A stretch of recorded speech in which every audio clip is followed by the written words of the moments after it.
From LinkedIn News, I'm Leah Smart, host of Everyday Better, an award-winning podcast dedicated to personal development. Join me every week for captivating stories and research to find more fulfillment in your work and personal life. Listen to Everyday Better on the LinkedIn Podcast Network, Apple Podcasts, or wherever you get your podcasts.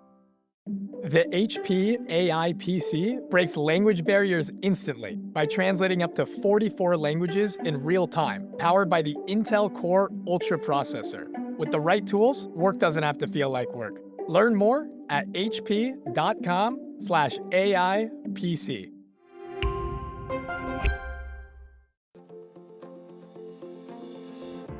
Hello, my friend, and welcome to another exciting episode of Negotiate Anything. Thanks for joining us today. With over 10 million downloads and listeners from more than 180 different countries, it's dedicated listeners just like you who have made Negotiate Anything the #1 negotiation podcast in the world. I'm your host, Kwame Christian. I'm a business lawyer, mediator, author, and the proud CEO of the American Negotiation Institute. Now, before we get into today's insightful conversation, I have a golden opportunity for those of you who recognize the power of negotiation in your professional lives. Have you ever found yourself wishing that you could navigate those high-stakes conversations with more confidence? Or perhaps you're looking to empower your team with the art of persuasion and conflict resolution.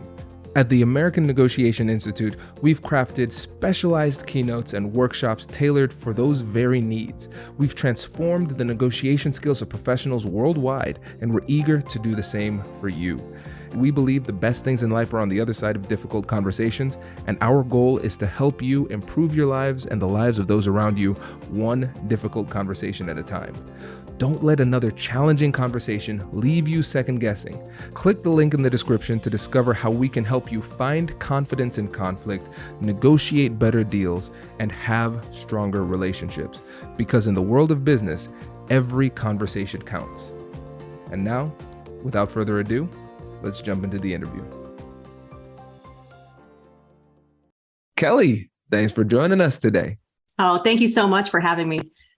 It's my pleasure. So how would you get us started by telling us a little bit about yourself and what you do? Yeah, so I'm Kelli Thompson. I'm a women's leadership coach. I'm an author. I'm a speaker. And I'm on a mission to help women advance the rooms where decisions are made. And so I've done that by writing a book. It's called Closing the Confidence Gap. I work with women one-on-one in private coaching to help them create careers they love and lead with more confidence. I have some group programs, and on the side, I go into organizations and do some women's leadership training. And I also dabble around with the Enneagram a little bit and do some Enneagram training in organizations as well for team building. So that's what I do when I'm working. And when I'm not working, I am married to my husband, Jason, and I have a teenager. So that's the rest of how my day is spent.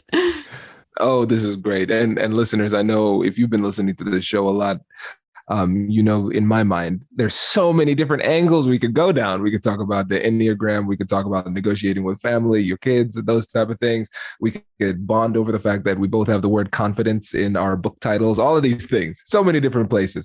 But today we're going to talk about how to talk about money, something that's important, but people really struggle with. And so, Kelli, when I asked you, hey, what is really energizing you? That was the first thing that came to mind. Why is that so important to you? You know, it's so important to me. And I just want to start, I think, with the story. You know, when I was little, I remember the only thing I ever wanted to be growing up was a meteorologist. I watched the news. I loved the weather. I loved standing outside. I'm from Nebraska, so I had a lot of opportunities to do that. And I remember I was also a curious kid who also asked my parents lots of inappropriate questions like, how much money do you make? What do you make at work? What about your bills? Why is my baby sister so much younger than me? I mean, it was endless. And I always remember my mom telling me, she said, Kelli, it's not polite to talk about money, and you should never ask people what they make. And I don't think I'm the only person that kind of heard that message around money. And so I recognized from an early age, I had this weird contrast of I wanted to be a meteorologist, and the weather is the easiest, most safest thing to talk about. But money was really fascinating to me. But I'm like, but money we can't talk about. Like, what if money was as easy to talk about as the weather? And so, actually, I didn't become a meteorologist. I actually went to college and went into banking because money fascinated me. I remember actually later on in my mom's career, she actually became a financial advisor. And so even her stance about talking about money changed. She came home one day with like this little paper slider tool, and it showed you if you had invested so many dollars per month, this is how much money you would have, in 30, 40, 50 years. And my mind was blown. I was like, whoa, I've never seen this before. And so I remember going into corporate America and going into banking, like just the whole concept of money was fascinating to me. And I eventually found myself in human resources roles. And so then I was on the other side of money. I'm offering jobs to individuals. We're talking about money. Some of them are negotiating. Some of them weren't. We're looking at, what's the range for what roles get paid. I remember bringing people on to our organization, and I would see offer letters, and I'm like, oh, all these new people we're bringing in are getting paid more than the existing people at our company.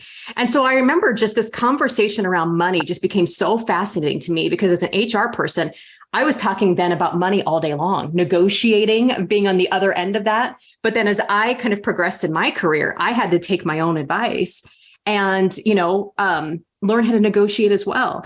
And I think the reason why I became so fascinated by it is because I noticed there was a gap. Men would come into roles and they would always negotiate.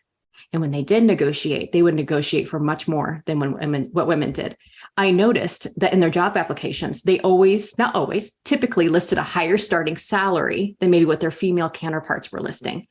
And so it just became really fascinating to me as I was watching, like, gosh, why does it seem so easy for men to talk about money? And as an HR person and a leader and a coach, I'm having so many coaching conversations with women about asking for simply what they deserve. And so that was probably a very long answer to just this fascination with money kind of started at a young age, hearing messages, oh, we shouldn't talk about money, to really starting to actually learn more how money worked and just becoming fascinated with how disparate it is between gender. And I've seen it with my own eyes. Yes, no, this is really helpful. That background is really helpful. And it's important because money is an important thing in our lives. We can't avoid it, right? And so I think there's that temptation where we say, all right, message of the podcast, have those conversations about money, but that's not where we're going to stop it. Right. We have to go deeper. And so I want to kind of foreshadow what my follow-up question will be like, because I'm going to talk about the gender dynamics in the follow-up question. But I want to start in general, and you touched on this. What is it about that conversation about money that makes it so scary and touchy and sensitive for people? Yeah. So I'll just tell you things that I've heard and that I felt. When I was an HR person, I spent a good majority of my time just talking about salary negotiation, right? That's what you do. You talk to the HR person when you get a job. And I just heard so many things as an HR person, and I hear it today as a coach from women. Things like, oh, I shouldn't have to ask. Oh gosh, I don't want to look pushy. I don't want to come across as greedy. I don't want to be rude. I should just be grateful that they offered this. I also hear things like, well, you know what? The offer is higher than what I currently make. So would it be bad to negotiate because I'm already getting a raise? I also hear things like, I didn't meet all of the qualifications that were listed on the job. So maybe I shouldn't ask for as much as I think I should. They justify, the reasons why they shouldn't ask. And so those messages came somewhere. And I think sometimes the reason we don't ask is, one, maybe we never had someone in our lives sitting down and talking with us and having that conversation about talking about money. Maybe everybody's upbringing was different. However, there are just some norms that typically men have been more comfortable talking about money. There's research that shows that they talk more about money with friends than women do. And so, it's just some of the messages that women have heard about talking about money is, you don't need to worry about that. Your partner will handle it. Don't be pushy, just be grateful. And I think sometimes there's just been some gender differences that we've heard in talking about money. And those gender differences have perpetuated themselves in the workplace in the form of the gender pay gap, where because men are asking for more and negotiating, and oftentimes paid more, they do make more than women. So, I think it's really helpful for each of us to sit back and reflect, what have I believed about money? And is that keeping me from negotiating for what I deserve, or asking for what I deserve, or even having a simple conversation about it in the first place? This is great. And so I'm going to summarize what you said, but I'm going to try my best to summarize it with my very, very nerdy psychology lens. Yes. Tell me if this resonates. So when you said First, people think that they shouldn't have to ask for more. That to me sounds a bit like a cognitive distortion where they have a belief of how the world should be, but not taking into account the way that the world actually is. And they haven't updated that belief. And so that cognitive distortion is causing emotional distress, and that distress is holding them back from actually having the conversation. And then the concern about the perception of others. So I don't want them to think I'm rude or selfish, something like that. And a lot of times it is kind of us projecting our insecurities into the minds of others. That might not be true, but we believe it to be true. So it holds us back. There's the moral and ethical concern. Hey, well, I'm already making enough. I'm comfortable, I'm taken care of, and there are people in the world who don't have anything. So I should be grateful. Should I do this? Is it wrong for me to ask for more just morally? And then not qualified. I saw a study where men are more willing to or more likely to apply for a job when they're not qualified, but women feel like they need to meet or exceed the qualifications in order to apply. And so that concern of not being qualified can kind of be like a bit of an insecurity and a self-fulfilling prophecy that holds us back. And so that was my attempt at like a psychological summary. What do you think? Oh, I love it. I love it. And I'm going to go back and listen to this so I can write all those down to help explain them to my clients. Right. And I think that just normalizes it. I love how you actually bucketed it, because I think sometimes when we can just normalize these concerns, that this is just part of the human condition. I think even when you were saying that, I took a deeper breath. I'm like, oh, this is just a normal psychological thing that people deal with. And we just got to know what bucket we're in. And when we can identify that bucket, I think it just helps kind of put a name to it. And when we can just notice and normalize and name some things, at least for me, I'm speaking for myself, I feel like it frees me up to take action because I feel so paralyzed by it. I've given it a name, so I love it. Hello, my friends. Before we get back to today's episode, I want to ask you a question. Have you ever wondered how to elevate your team's negotiation game and how you can help the folks on your team have better, difficult conversations? At the American Negotiation Institute, we offer transformative keynotes and workshops tailored to empower professionals with top-tier negotiation and conflict resolution skills. Whether it's a keynote for your next event or hands-on training for your team, we've got you covered. Don't just negotiate. Master the art with the American Negotiation Institute. Click the link in the description to find out more. Elevate, negotiate, and succeed. Introducing the HP AI PC, your powerful AI assistant. Easily search through personal files, gain valuable insights, and make smarter, more informed business decisions. Unlock the future of work today with the HP AI PC, powered by the Intel Core Ultra processor. With the right tools, work doesn't have to feel like work. Learn more at hp.com/AIPC.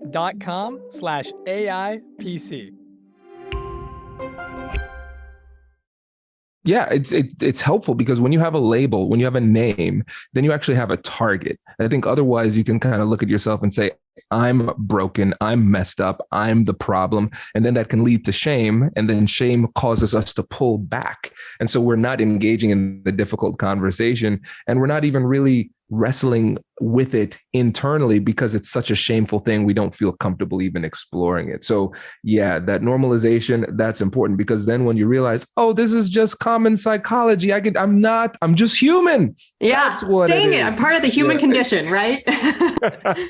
Exactly. It makes it a lot more approachable. This is good. Okay. So when you think about your clients that you've worked with, let's say there's somebody who checks all of those boxes. I shouldn't have to do this. I don't want people to think poorly of me, those type of things. And they say, Kelli, help me.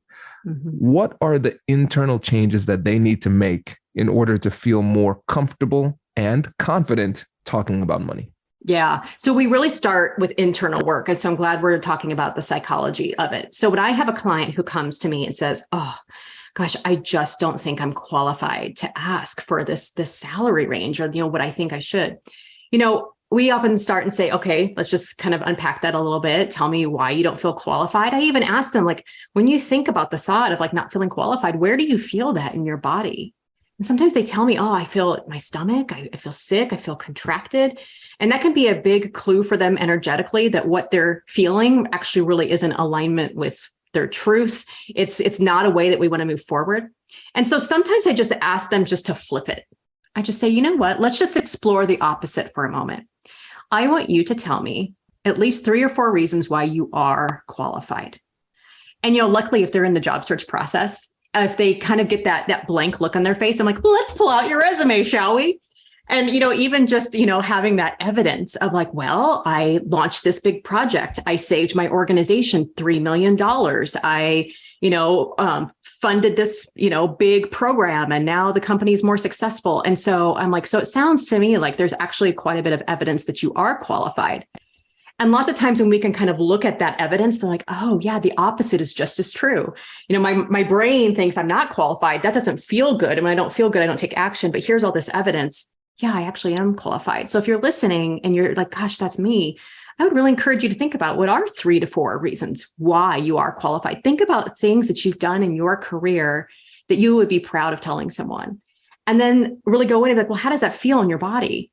A lot of times when I'm talking with them, they're like, oh, well, I feel light. I feel excited. Like this feels good, right? And it's like, okay, well, if you're feeling like you have this evidence, it feels good in your body, it feels in alignment, what might be the next right action you can take, knowing that you are believing that you are qualified? Like, well, I'm going to ask for what I'm worth. And I'm like, that sounds great. And then we can get into more scripting that. And what does that actually sound like?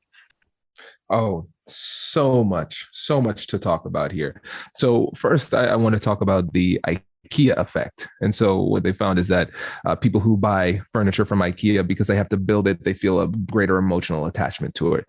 And I think about it from the context of difficult conversations. Collaboration builds commitment. So the more involved in the process they are, the more bought in they are. Because what I didn't hear was you stood up on a chair and wagged your finger and said, you need to believe in yourself and do this. And they're like, okay, Kelli, geez, I'll do it. Right? No, you had them argue it for you, right? You tell me why you're qualified. And so when they feel part of the process, they contributed to the conversation, they're more bought in.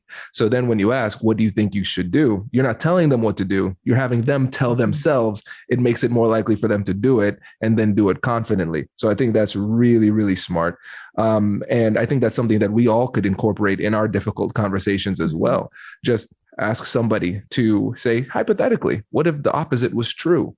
How would you go about arguing that? I think that's very, very, very powerful. And I love the fact that we're using evidence and it's objective. So it's not just like random motivation and getting people hyped up, because if you get people hyped up, it is a very, very powerful, but very fleeting energy source. And so you think about a conference. It's like, hey, I went to this motivational conference. This is great. I'm going to conquer the world. And then seven days later, you're like, man, I'm going to conquer these potato chips on this couch because I'm not feeling it anymore. Yes. So I love this approach. It's so powerful. Thank you. And, I love, I'm big on evidence, and a lot of places where I want them to use evidence as well is to find the data on the salary ranges. We are so lucky today versus when I was on the other side of HR back in 2008, 2009, that salary ranges are becoming more published. You can go to LinkedIn and just look at some jobs, right? And a lot of those jobs now have salary ranges, which is amazing. You can go to Glassdoor, you can go to salary.com, payscale.com. There's even a company that looks at ranges for small companies. It's called opencomp.com, the Bureau of Labor Statistics. So when I talk about bringing data and bringing evidence, it's not just looking at the actual things we've done in our career, but let's just go see what the data says about your pay range, right? And what are people actually getting paid in the market? Because I think sometimes that can also open our eyes to say, oh, gosh, you know what? I had no idea that this was the actual salary range for this job. And so that way we're making educated recommendations and, really thinking about what we deserve to be paid based on the actual data and not just, I think this number kind of sounds good, because that just doesn't land well in a negotiation if you're just kind of throwing things against the wall. No, not at all. Because I want it is not persuasive. I know. I will tell you, as an HR leader, I've had that. People say, well, I just want to make that. And I'm like, well, unfortunately, that is quite above the range of what is paid anywhere for this role. But I appreciate your desires. Yes. Okay, Kelli, let me ask you a question. This approximately, how many of these negotiations did you do as an HR leader when people were negotiating salary with you? Oh, Hundreds. I mean, I'm trying to think of all the roles I filled over the course of the years as a HR person and a hiring manager. I mean, hundreds, maybe in the low hundreds. We'll just say hundreds. Yes. Yes. So this is great. Okay. Now, how many times did the person who was negotiating their salary negotiate so poorly that you pulled the offer? Ooh. Okay, I can think of one instance. They negotiated poorly. There were some that just said, well, I feel like I should make that much. And when we did bring them down to reality, there were some things that were worked out. But I remember one case that has always stuck out with me, that this individual stated a number that they wanted. And this individual's reasoning was that they wanted their partner to be able to stay home. And in order for their partner to stay home, they needed to make that amount of money because that was the lifestyle they wanted. And it was so far out of range. I mean, we just couldn't, it just wasn't even in the data points. And we just couldn't get to, we're like, well, you know what? This is our best offer. This is what is being paid market for this role. And so this is our final and best offer. And this individual just wouldn't take it. And so unfortunately, we couldn't, hire that individual, but they had an ideal of a lifestyle they wanted to create. And we just had some data and a budget to work with that we thought was very fair, but we just couldn't make it work. And so ultimately we hired someone else. Okay. So, and correct me if I'm wrong, because I'm getting excited, Kelli. So it's sounding like you've never said, I am so offended by this person asking for more money that I'm pulling the offer. You referenced a time where you went back and forth and then the offer wasn't accepted and then you went with somebody else. But you've never pulled an offer because never pulled an offer. Yeah, because at the end of the day, I guess I look at it as it's two individuals coming with a choice. As a person who is extending an offer, I have, an amount I can give you. This is my best and final. And so then it's up to you on if you're going to accept that or not. But I've never had somebody be so disrespectful or something where we've had to pull an offer. But yeah, it's happened where, they were demanding way higher. And I'm sorry, but this is our best and final offer. So it's up to you on if you want that or not. Okay. Now, when you think about the women that you've worked with, how many of them have expressed a fear and said, Kelli, I'm afraid of negotiating because I think they'll pull the offer? Oh, how many times so have you heard that? Many. I love where this is going. Okay. So yes, when I talk with women, more often than not, a big concern that comes up is this. In fact, I'm talking to a client right now. Okay, so what if I go and tell this company that this is what I make, and then they just want to stop talking to me? And I'm like, okay, here's the thing. You know what? In the interview process, let's just normalize the fact that you're probably going to go and you're going to apply to some jobs that just aren't in your salary range. And that's okay. It's okay. It just means that you're probably not finding the right level of job, the right kind of job. It's, as one of your guests said, it was beautiful, is let's not take it personally, but I'm going to make it personal in terms of, finding the right thing for me. But yeah, sometimes they do fear well, what if I negotiate and then they pull the offer? In my experience as a coach, and I've helped hundreds of women through salary negotiations, I have never heard where they've gone to negotiate and then the offer was pulled. Now, have I heard where they've gone to negotiate or they're in the negotiation process and they can't get to that exact number?